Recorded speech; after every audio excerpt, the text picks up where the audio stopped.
తుమ్మితే ఊడిపోయే ప్రభుత్వం కాంగ్రెస్ ప్రభుత్వం అని బీజేపీ తెలంగాణ చీఫ్ కిషన్ రెడ్డి అన్నారు. హైదరాబాద్లో మీడియాతో మాట్లాడిన కిషన్ రెడ్డి, రేవంత్ రెడ్డి ప్రభుత్వానికి పూర్తి స్థాయి మెజారిటీ లేదని, అందుకే బీఆర్ఎస్తో అవగాహన కుదుర్చుకుందని ఆరోపించారు. ఎంఐఎం మధ్యవర్తిత్వంతో మాజీ సీఎం, ప్రస్తుత సీఎంల మధ్య అవగాహన కుదిరిందని విమర్శించారు. కాంగ్రెస్, ఎంఐఎం, బీఆర్ఎస్ మూడు పార్టీలకు ఒక ఒప్పందానికి వచ్చాయని ధ్వజమెత్తారు. అవినీతి కుటుంబ పాలన వల్లే ఎన్నికల్లో ప్రజలు కేసీఆర్ని ఓడించారు కానీ కాంగ్రెస్ పార్టీ మీద ప్రేమతో ప్రజలు అధికారం ఇవ్వలేదన్నారు. కిషన్ రెడ్డి కాళేశ్వరం విషయంలో మాజీ సీఎం కేసీఆర్ను కాంగ్రెస్ ప్రభుత్వం కాపాడుతుందని విమర్శించారు. కాళేశ్వరంపై విచారణ కోరుతూ కేంద్రానికి కాంగ్రెస్ ప్రభుత్వం లేఖ ఎందుకు రాయటం లేదని ప్రశ్నించారు. న్యాయ విచారణ పేరుతో కేసీఆర్కి మేలు చేసేలా కాంగ్రెస్ ప్రభుత్వం వ్యవహరిస్తోందని మండిపడ్డారు.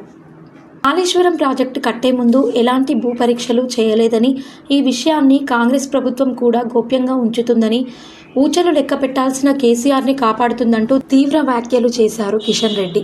తెలంగాణ రాష్ట్రంలో జరిగిన అవినీతిపై కేసీఆర్ ప్రభుత్వం సీబీఐ విచారణకు అంగీకరించలేదని, సీబీఐ రాష్ట్రంలోనికి కాకుండా జీవో తెచ్చారని, ఇప్పుడు కొత్తగా వచ్చిన కాంగ్రెస్ ప్రభుత్వం అయినా సీబీఐ విచారణకు అంగీకరిస్తుందా లేదా, అసలు కాళేశ్వరం ప్రాజెక్టు అవినీతి విషయంలో రాష్ట్ర ప్రభుత్వ వైఖరి ఏంటో స్పష్టం చేయాలని డిమాండ్ చేశారు కిషన్ రెడ్డి. ఈ ప్రపంచంలోనే భారతదేశానికి సంబంధించిన సంవత్సరం 2024 భారతదేశంలో భారతీయ జనతా పార్టీకి సంబంధించిన సంవత్సరం. అందుకే హ్యాపీ. మిత్రులందరూ కూడా నూతన సంవత్సర శుభాకాంక్షలు.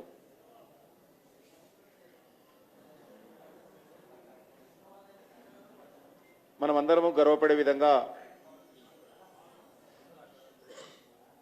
అంతరిక్ష రంగంలో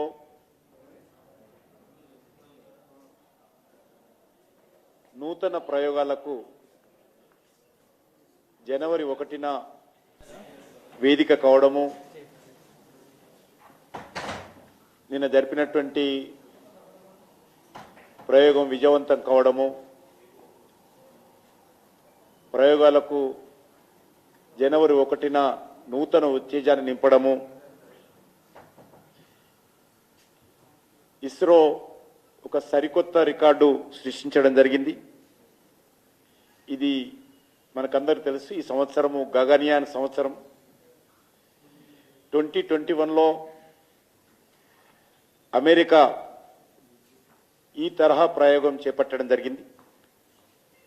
అమెరికా తర్వాత భారతదేశంలో ఇస్రో ఈ రకమైనటువంటి ప్రయోగాలకు నిన్న శ్రీకారం చుట్టడము మనమందరం కూడా గర్వపడాల్సిన విషయం.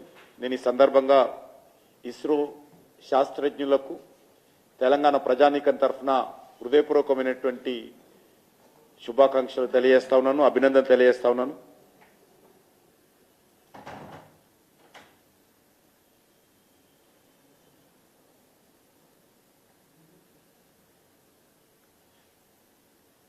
కాంగ్రెస్ పార్టీ ప్రతిపక్షంలో ఉన్నప్పుడు ఈ రాష్ట్రంలో జరిగినటువంటి అవినీతి పట్ల అనేక సార్లు మాట్లాడడం జరిగింది. గత శాసనసభ ఎన్నికల్లో కాంగ్రెస్ పార్టీ అధికారంలోకి వస్తే బీఆర్ఎస్ హయాంలో, కేసీఆర్ హయాంలో చేపట్టినటువంటి అనేక అవినీతి కుంభకోణాల మీద, ప్రాజెక్టుల మీద దర్యాప్తు జరుపుతామని చెప్పి ప్రచారం చేయడం జరిగింది. మరి మనకు తెలంగాణ ప్రజలను ఈరోజు పట్టి పీడిస్తున్నటువంటి ప్రధానమైనటువంటి అంశము కాళేశ్వరం ప్రాజెక్టు. కాళేశ్వరము ప్రపంచంలోనే భారీ ఎత్తిపోతల ప్రాజెక్టు. ఇది ఇంజనీరింగ్ మార్వెల్. కేసీఆర్ అపర భగీరథుడు. కేసీఆర్ కాళేశ్వరం ప్రాజెక్టుకు చీఫ్ ఇంజనీరు. వాటర్ లిఫ్ట్ కోసం ఉపయోగించినటువంటి విద్యుత్ పంప్ సెట్లు, బాహుబలి మోటార్లు,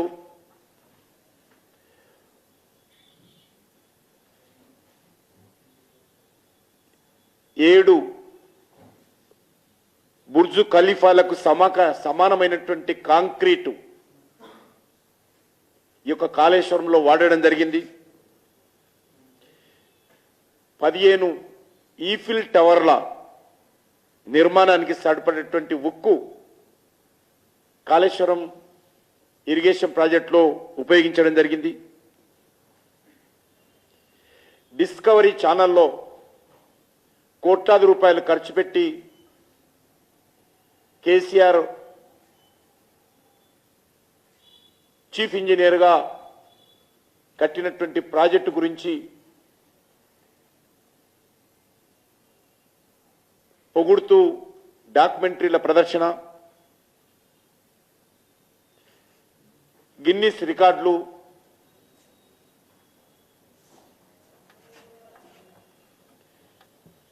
వీటన్నిటితో పాటు 80,000 పుస్తకాలు చదివినటువంటి కేసీఆర్ చీఫ్ ఇంజనీర్గా కట్టినటువంటి ప్రాజెక్టు మరి ఈరోజు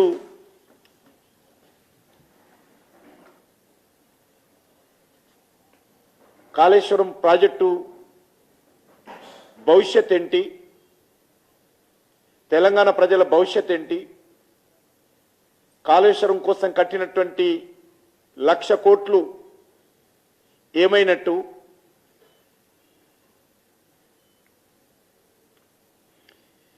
ఈనాటి ముఖ్యమంత్రి ఎన్నికలకు ముందు ఏం మాట్లాడాడు,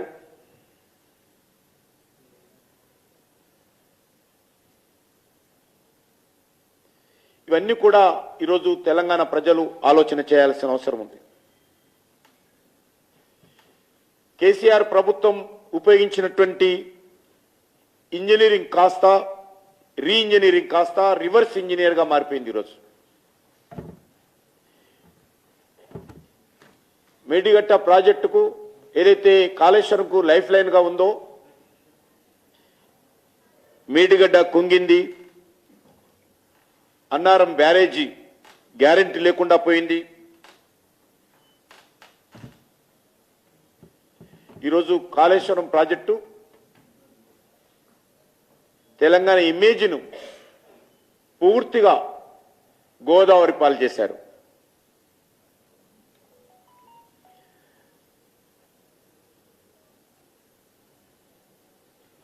దీనిపైన మనకందరికీ తెలుసు, ఈ ప్రాజెక్టు పిల్లర్లు కుంగినటువంటి ఘటన 21 అక్టోబర్ 2023 సాయంకాలం గుర్తించడం జరిగింది. వెంటనే ఇది మా దృష్టికి రాగానే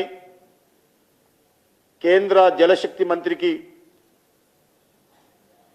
దీనిపైన ఉత్తరం రాయడము, కేంద్ర ప్రభుత్వము జలశక్తి మంత్రి వెంటనే స్పందించి మేడిగడ్డ బ్యారేజ్ పిల్లర్లు కుంగినటువంటి ఘటన పైన నేషనల్ డ్యామ్ సేఫ్టీ అథారిటీ ద్వారా ఒక ఉన్నత స్థాయి కమిటీని ఏర్పాటు చేసి విచారణకు ఆదేశించిన విషయం మనకందరికీ తెలుసు. ఈ కమిటీ 24 అక్టోబర్ 2023 మేడిగడ్డ బ్యారేజ్ని high level expert committee visit చేశారు. అక్కడ జరిగినటువంటి నష్టము, అక్కడ జరిగినటువంటి పొరపాట్లు,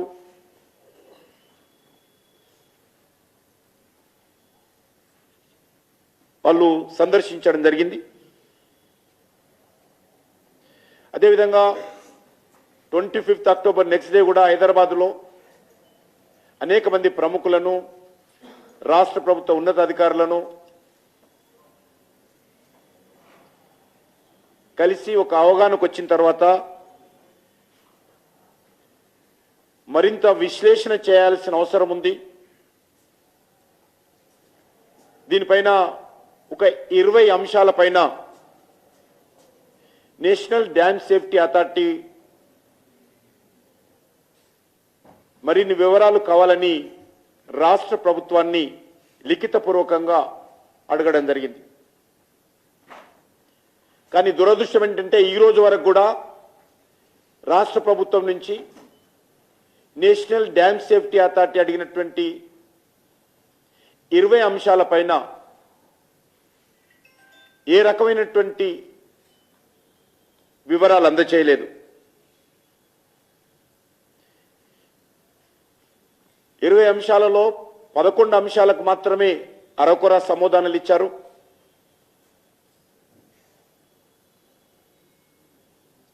చాలా స్పష్టంగా నేషనల్ డ్యామ్ సేఫ్టీ అథారిటీ బ్యారేజీ నిర్మాణ సమయంలో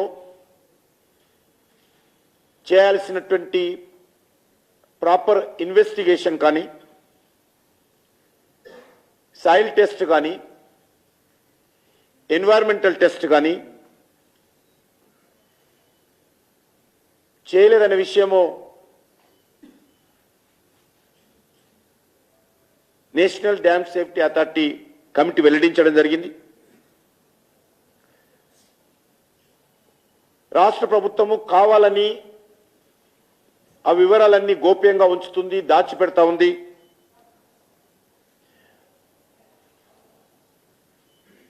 తమ అసమర్థత, అక్రమాలను కప్పిపుచ్చుకునేటువంటి ప్రయత్నం చేస్తూ ఉంది అనే విషయము ఆ రోజు అందరం కూడా పదే పదే రాష్ట్ర ప్రభుత్వాన్ని చెప్పడం జరిగింది. నేషనల్ డ్యామ్ సేఫ్టీ అథారిటీ ఒక అడుగు ముందుకు వేసి మీరు సరైనటువంటి వివరాలు ఇవ్వకపోతే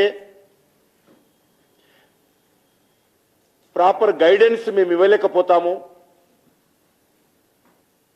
కాబట్టి ప్రాజెక్టుకు సంబంధించినటువంటి ఫ్యూచర్ ప్రొటెక్షన్ కోసము, ప్రాపర్ గైడెన్స్ ఇవ్వడం కోసము మేము అడిగినటువంటి వివరాలు ఇవ్వాలని చెప్పి పదే పదే అథారిటీ అడిగింది. మేమందరం కూడా చెప్పడం జరిగింది.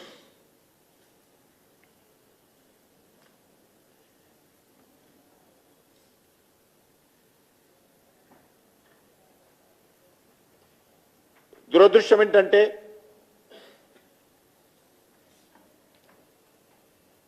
మూడు 4 సంవత్సరాల లోపలనే కట్టినటువంటి ప్రాజెక్టు ఈరోజు నిరుపయోగంగా కేసీఆర్ ప్రభుత్వం యొక్క అవినీతికి అద్దం పట్టే విధంగా ఈరోజు మన కళ్ళ ముందు ప్రాజెక్టు వెలవెలపోవడం ఏదైతున్నదో, తెలంగాణ ప్రజల యొక్క కష్టార్జితం గోదావరి పాలు కావడము, అవినీతి పాలు కావడం ఏదైతున్నదో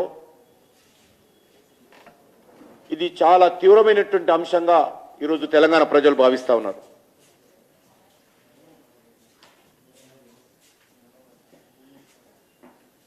కాళేశ్వరం ప్రాజెక్టు భవిష్యత్ ఏంటి? నష్టపోయినటువంటి పిల్లర్స్ను మళ్ళీ కడతారా, లేక నేషనల్ డ్యామ్ సేఫ్టీ అథారిటీ సలహాలు మరింత తీసుకుంటారా? ఈ ప్రాజెక్టు కట్టడంలో జరిగినటువంటి అవినీతి పైన కాంగ్రెస్ పార్టీ ప్రభుత్వము